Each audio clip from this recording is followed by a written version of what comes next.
What up, what up, what up, what up? It's me, L Teddy 27. What's good tonight? Right about the hood. Oh, dear God, I'm already eating a drink. Look a damn mess, just a damn mess. No means no, and yes means no. What up, what up, what up, what up, what up, what up? What's good, people? What's up? I'm back. It's me, L Teddy 27. I am back. We're here for another review. Yes, this is going to be our review for Real Hot Boys, Houston. This is season 1. This is episode 3. It is entitled, Let's Talk About It. Now, there was a lot going on this episode. There was a lot of dynamics this episode. Let's get down to it. So August invited Sherrod and DeAndre over to his, I don't know whose house it is, over to his house or somebody's house to talk. Yes, it's the house with the wall unit AC. Y'all live in Houston, for God's sakes. It should be against the law not to have central air in Houston, where it's known to be in triple digits at like 8 o'clock in the fucking morning. Like, it should be against the law. What the fuck are y'all doing with wall units? Get your life in order. Anyway, I'm just gonna say it's August's house because he invited them over, and you can't invite somebody over somebody else's house. So I'm gonna say it's August's house until I know different. So it's Sherrod and DeAndre, and then the guy Braylon is there, the acting coach, as we put up quotation fingers. If he could be an acting coach, I guess I can be an actor. Anyway, Lord. But then people were talking. I couldn't tell if it was Braylon or August, and we couldn't see them at the beginning. I was like, well, who's talking and where are these voices coming from? So that kind of aggravated me at first. And as the conversation kept going on and on and on, it became very apparent that meeting was staged in order to make Ashton look bad, in order to continue to do anything August can to take Ashton's place. Let's be clear. From what we've seen thus far, there seems to be a very intentional effort on August's behalf to take over Ashton's role as the nucleus, as the person who everyone is connected to, the person who everybody was friends with first. And I don't know why people don't have discernment enough to see it, but hey, it ain't my friendship, so I don't know. Anyway, I just kept saying, you can't find your own role or place within the friend group. Like, there are definite roles that people play in a group of friends. Definitely. And I don't think that in order to enter that friend group, you have to displace somebody else from their role. You can play your own role within that circle of friends, or maybe you just don't need to be in that circle of friends. Maybe that's just not the group for you. How about that, August? Because the ways and mechanisms by which you are carrying things out and things, it's just real. It just comes off as real dirty and messy. Just real dirty and messy. You coming off as a real horrible person more and more on this show, August. I'm sorry to tell you, child. I just gotta tell you how I see it. Who was the lady in the background? I wrote down some lady. I don't know if it was production was in the background, and then we saw her sneak down and duck down and get off the camera. I was like, oh, they caught her. That made me laugh. But anyway, at some point they were drinking. So Messy Molly, August, and the acting coach, if that's what we want to call him, Braylon, were doing everything they can to be messy and get all of the tea they could on Ashton and find out all of Ashton's dirty little secrets and get all of the messy stuff they could get on Ashton. Now, here's the first thing I wrote down. Yeah, I wouldn't want to be friends with Sherrod and DeAndre.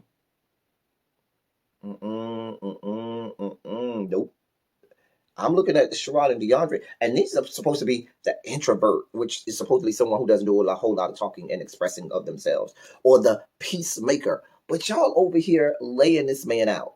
And I don't know how much of this peacemaker I believe of Sherrod, because every time we see Sherrod in a conversation with somebody at this point, he laying somebody out. First it was Jordan last episode. Now he laying out Ashton. It's a whole mess. And y'all couldn't be my friends, because let me tell you something. If y'all are my friends and I come to find out that these types of conversations are being had. I can't say that Ashton may not totally know that these kind of conversations had, because you see the conversation they had about Ashton in front of him last episode. And so now that he's not even there, it's just getting really out of order and really messy. And I don't need friends like that. Nope. Not if you're just gonna sit up. Nope. Nope. Nope. Nope. Nope. Nope. That seems real messy. And you see the little Braylon guy and Messy Molly. August, they sat there just eating it up. Exactly. They were like, yes, yes, our diabolical plan is coming together. It was a mess. That was a mess. That whole conversation. I was like, and these are friends? Girl. Now, we see Ashton picked up Jordan. I don't know if he was picking them up from his house or from the airport. He was picking them up from somewhere. They were on their way over to Sherrod's house for this Taco Tuesday. So Ashton says that August called him and said, well, oh, I forgot the whole big drama. The big drama was, and we learned this at the end of the last episode, something about Ashton had left the group me. Everybody have, a friend group and group me. So Ashton had apparently removed himself from the group in the group me, and also wasn't taking phone calls or text messages from anybody. Now, we come to find out later, he claimed he just turned his phone off from the day because he wanted to get off the grid. Everybody else said that they blocked him. I don't know what is right, wrong, true, or not true. So he said that he was telling Jordan that August said that he needed to be prepared. He wanted to let him know, it might be an ambush or something when he get over to Sherrod's house. He wanted to let him know that the girls was going to have some questions for him so he didn't feel like he was ambushed. So Jordan was like, well, we'll see when we get there. So they get there to Sherrod's house for Taco Tuesday. And Ken was not there. Ken been MIA this whole episode. So you do have DeAndre, Ashton, Sherrod, August, and acting chick or whatever.